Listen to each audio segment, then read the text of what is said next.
This is Channel 4 Breaking News.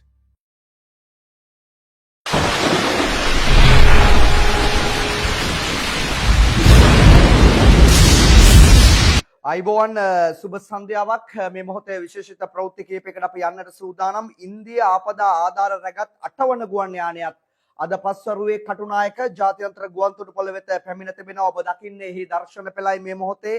එම ගුවන් යානය තුල මෙට්‍රික් ටොන් 53ක් බර ඇති අඩි 110ක් දිගති මන්තිරු දෙකකින් යුත් යකඩ බේලි පාලමක් රැගෙන ඇති බවට වාර්තා වෙනවා. ඉන්දිය රජය විසින් මෙරටට පිරිනැමීමට නියමිත පාලම් දෙකෙන් පාලම් දෙකක් ඒ අනුව දැන් දිවයින්ට ලැබී තිබෙනවා. මීට පෙර එක පාලමක් ලැබිලා තිබ්බා. මේ පාලම ඇතුළු ඉන්දිය ගුවන් යානය මගින් රැගෙන විත් තිබූ භාණ්ඩ තොගය ශ්‍රී ලංකා යුද හමුදාවේ ඉංජිනේරු බලකාය නිලධාරීන් පිරිසක් වෙත බාර දීමට පියවරගෙන තිබෙන බවට කියන ඔබ දකින්නේ එහි දර්ශන පෙළයි මේ මොහොතේ. මෙම පාලම ඉන්දිය හමුදා ඉංජිනේරුවන් සහ ශ්‍රී ලංකා යුද හමුදා ඉංජිනේරු බලකාය නිලධාරීන් විසින් එක්ව නුවරඑළිය ප්‍රදේශයේ ස්ථාපිත කිරීමට නියමිත බවට කියන. මීට අමතරව බෝට්ටු සීනි සහ විදුලි ජනක යන්ත්‍ර තොගයක්ද ඉන්දිය ආධාර ලෙස මෙලෙස ලැබී තිබෙන බවට කියන. මෙම අවස්ථාවට ශ්‍රී ලංකා ඉන්දිය මහා කොමසාරිස් කාර්යාලයේ නිලධාරීන් පිරිසක් සහ ශ්‍රී ලංකා යුද හමුදා ඉංජිනේරු බලකාය සහ ශ්‍රී ලංකා ගුවන් හමුදා නිලධාරීන් පිරිසක්ද කටුනායක ජාත්‍යන්තර ගුවන්තොටුපළට පැමිණ සිටියා. ඔබ දකින්නේ එහි දර්ශන පෙළයි. ඉතාමත්ම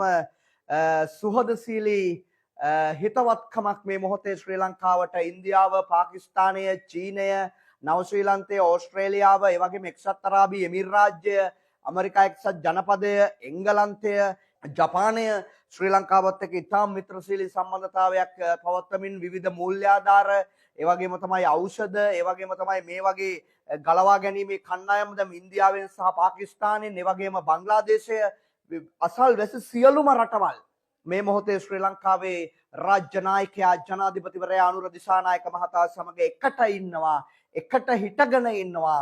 ඒක වෙනම තත්ත්වයක්. ලංකා ඉතිහාසයේ අපි දැක්ක සුනාමි ව්‍යසනයක් ආවා, ගම් වතුර තවත් අවස්ථා කීපයකදී ආවා. මෙවන් සිට ගැනීමක් එදා සුනාමිය දවසේවත් අපි දැක්කේ නැහැ. අද විදේශ රාජ්‍යයන් පවා දන්නවා නේද? මතකනේ අර සුනාමි සල්ලියම හොරා කාවා කියලා තියෙන චෝදනා එහෙම. අද විදේශ රාජ්‍යයන් දන්නවා ඔවුන් දෙන ආධාරයේ සියල්ල ජනතා ප්‍රයෝජනය සඳහා වර්තමාන ජනාධිපතිවරයාත් ආණ්ඩුවත් යොදවන බවට. ඒත් එක්කම ඉදිරි පැය 36ක් සඳහා කාලගුණ නිවේදනය මේ වන විට කාලගුණ විද්‍යා දෙපාර්තමේන්තුව නිකුත් කර තිබෙනවා. කාලගුණ විද්‍යා දෙපාර්තමේන්තුව විසින් අද පස්වරු 4ට නිකුත් කරලා තියෙනවා ඉදිරි පැය 36ක් සඳහා වන කාලගුණ අනාවැකිය. ඒ අනුව උතුරු මැද නැගෙනහිර සහ ඌව පළාත් වලටත් මාතලේ දිස්ත්‍රික්ක වලටත් වැසිවාර කීපයක් ඇතිවිය හැකි බවට කාලගුණ විද්‍යා දෙපාර්තමේන්තුව කියන ඉතාම ප්‍රබල කතාවක්. කාලගුණ විද්‍යා දෙපාර්තමේන්තුව විසින් අද පස්වරු 4ට නිකුත් කරලා තියෙනවා ඉදිරි පැය 36 සඳහා වන කාලගුණ අනාවැකිය. ඒ අනුව උතුරු මැද නැගෙනහිර සහ ඌව පළාත් වලටත් මාතලේ දිස්ත්‍රික්කයටත් වැසිවාර කීපයක් ඇති වී හැකි බවටයි කාලගුණ විද්‍යා දෙපාර්තමේන්තුව කියන්නේ. මෙන්න දිවයිනේ සෙසු ප්‍රදේශ වලටද අද පස්වරු 1න් පසුව වැසි තත්ත්වයක් ඇති වී හැකි බවට කාලගුණ විද්‍යා දෙපාර්තමේන්තුව කියනවා.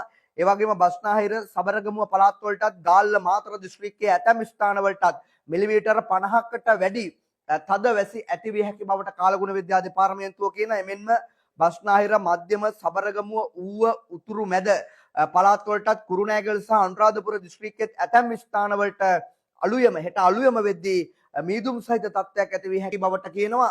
ඒ වගේම ගිගුරුම් සහිත වැසි සමග ඇති වී හැකි తాවකාලික සුළංද ඇති වී හැකි බවටයි දිවයිනේ බොහෝ ප්‍රදේශ වලට කියන්නේ. යම් වැසි තත්ත්වයක් හැබැයි මිලිමීටර 75ක වගේ වැසි තමයි වාර්තා වෙන්නේ. අර මිලිමීටර 100න් එහා පැත්තේ අවදානම් වැසි ඇතිවන බවට කාලගුණ විද්‍යා දෙපාර්තමේන්තුව කියන්නේ. හැබැයි අපි කෝකටත් ජනතාවගේ පැත්තෙන් කියන්නේ අපි කෝකටත් අවධානයෙන් සිටිය යුතුයි.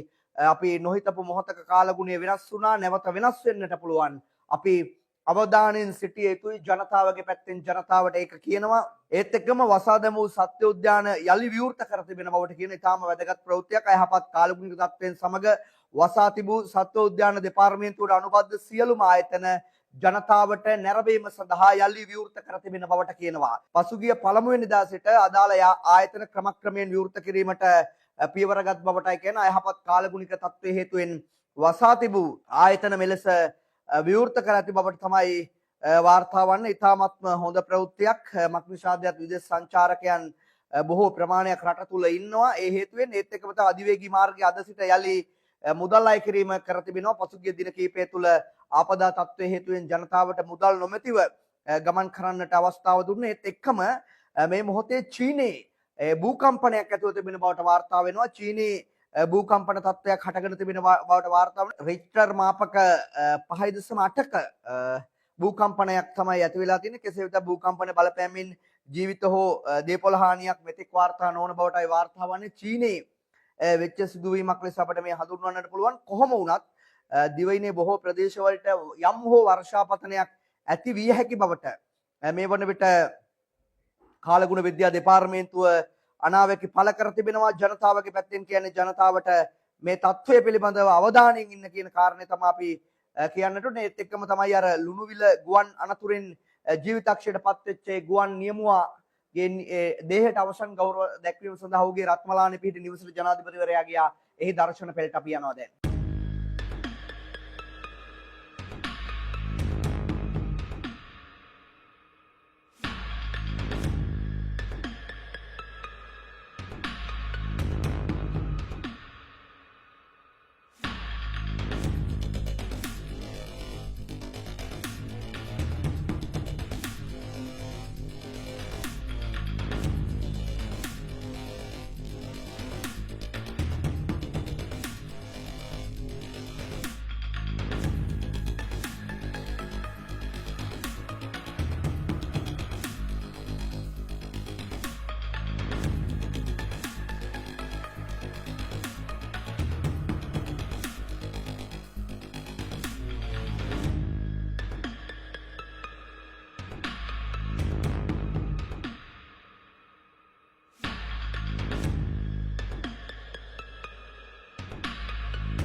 ඒ සමගින් අපි දැනට සමගන්නවා ආරම්භ සිටින්න channel 4 සමග.